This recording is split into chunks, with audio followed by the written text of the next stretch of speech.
I think the number one thing that people fail to realize is holding them back from improvement and becoming better at a skill is themselves. I mean, you could kind of see it in all aspects of life. You know, people make excuses and they don't really hold themselves accountable for the things that are going on. They'd rather blame it on something else. I'm gonna get pretty specific here, and I actually learned this lesson playing video games. Yeah, I know. There goes all the credibility out the window. So I used to love this one game called Rocket League, and here's my credentials.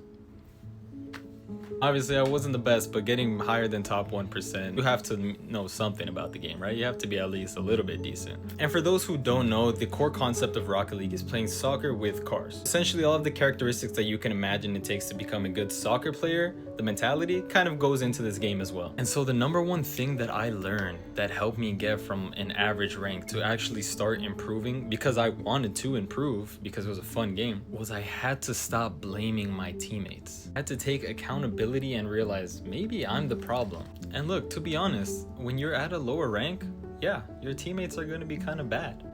But you don't personally learn anything from blaming them. For being objective, you're at this rank, so you're kind of bad too.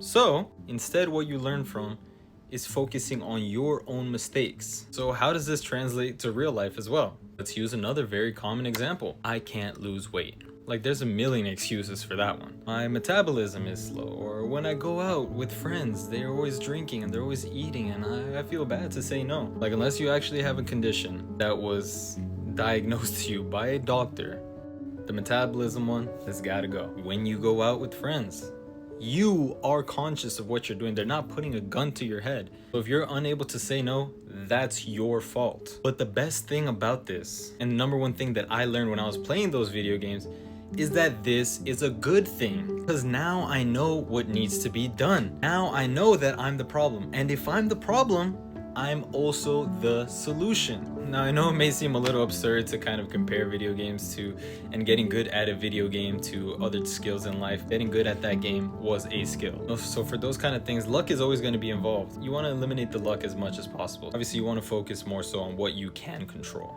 So to summarize this whole video and kind of the key takeaway that you want to get from this is stop being a product of your environment. The people around you, the body that you were given, the mind that you were given, the parents that you were given, your entire situation can definitely affect your outcome and your future.